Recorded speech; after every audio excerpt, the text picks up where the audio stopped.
ಬೆಂಗಳೂರಿನಲ್ಲಿ ಟ್ರಾಫಿಕ್ ಸಮಸ್ಯೆ ಅದು ಯಾವತ್ತೂ ಇರತಕ್ಕಂಥ ಜ್ವಲಂತ ಸಮಸ್ಯೆ.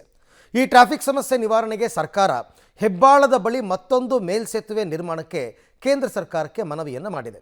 ಹೆಬ್ಬಾಳದಲ್ಲಿ ಮತ್ತೊಂದು ಮೇಲ್ಸೇತುವೆ ಎಲ್ಲಿಂದ ಎಲ್ಲಿವರೆಗೆ ಅನ್ನೋದರ ಕಂಪ್ಲೀಟ್ ರಿಪೋರ್ಟ್ ಇದೆ, ನೋಡೋಣ ಬನ್ನಿ. ಹೆಬ್ಬಾಳ ಟ್ರಾಫಿಕ್ ನಿವಾರಣೆಗೆ ಮತ್ತೊಂದು ಮೇಲ್ಸೇತುವೆ, ಟ್ರಾಫಿಕ್ ಸಮಸ್ಯೆಗೆ ಪರಿಹಾರವಾಗುತ್ತಾ ಮತ್ತೊಂದು ಮೇಲ್ಸೇತುವೆ, ಎರಡನೇ ಫ್ಲೈಓವರ್ಗೆ ಸಿಎಂ ಸಿದ್ದರಾಮಯ್ಯ ಮನವಿ. ಬೆಂಗಳೂರಿನಲ್ಲಿ ಟ್ರಾಫಿಕ್ ಸಮಸ್ಯೆ ಅಂತಾರಾಷ್ಟ್ರೀಯ ಮಟ್ಟದಲ್ಲಿ ಖ್ಯಾತಿ ಪಡೆದಿದೆ. ಅದರಲ್ಲೂ ಹೆಬ್ಬಾಳ ಏರ್ಪೋರ್ಟ್ ರಸ್ತೆ ಸಮಸ್ಯೆ ಅಂತೂ ಹೇಳತೀರದಾಗಿದೆ.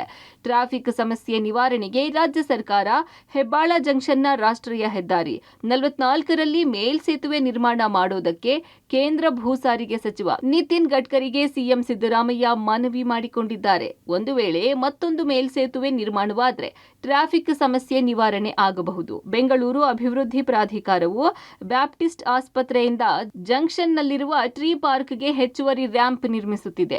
ಈಗ ಇದರ ಜೊತೆಗೆ ಮತ್ತೊಂದು ಮೇಲ್ಸೇತುವೆ ನಿರ್ಮಾಣಕ್ಕೆ ರಾಜ್ಯ ಸರ್ಕಾರ ತಯಾರಿ ಮಾಡಿಕೊಳ್ತಾ ಇದೆ. ಅಂತಾರಾಷ್ಟ್ರೀಯ ವಿಮಾನ ನಿಲ್ದಾಣಕ್ಕೆ ಸಂಪರ್ಕಿಸುವ ರಾಷ್ಟ್ರೀಯ ಹೆದ್ದಾರಿ 44 ಬಳ್ಳಾರಿ ರಸ್ತೆ ಯೋಜನೆ ಚರ್ಚೆ ನಡೆದಿದೆ. ಇನ್ನೂ ಪ್ರಸ್ತಾವಿತ ಫ್ಲೈಓವರ್ನ ನಿರ್ದಿಷ್ಟ ವಿನ್ಯಾಸ, ಸ್ಥಳ ಸೇರಿದಂತೆ ಇನ್ನಿತರ ವಿವರಗಳು ಇನ್ನೂ ಅಂತಿಮಗೊಂಡಿಲ್ಲ. ಆದರೆ ಮೂಲಗಳ ಪ್ರಕಾರ ಈ ಯೋಜನೆಯು ಎಸ್ಟಿ ಮಾಲ್ನಿಂದ ಹೆಬ್ಬಾಳ ಫ್ಲೈಓವರ್ಗೆ ಎತ್ತರದ ಕಾರಿಡಾರ್ ಅನ್ನು ವಿಸ್ತರಿಸಬಹುದು ಎನ್ನಲಾಗಿದೆ. ಅಥವಾ ಮೇಖ್ರಿ ವೃತ್ತದ ಕಡೆಗೆ ನೇರ ಪ್ರವೇಶ ಕಲ್ಪಿಸಲು ರಸ್ತೆ ಮಾರ್ಗ ಅಥವಾ ಕೆಆರ್ ಪುರ ಮಾರ್ಗದ ಹೊರ ವರ್ತುಲ ರಸ್ತೆಯ ಕಡೆಯಿಂದ ಹೊಸ ಫ್ಲೈಓವರ್ ಅನ್ನು ನಿರ್ಮಿಸುವ ಉದ್ದೇಶ ಹೊಂದಿದೆ ಎಂದು ಹೇಳಲಾಗುತ್ತಿದೆ.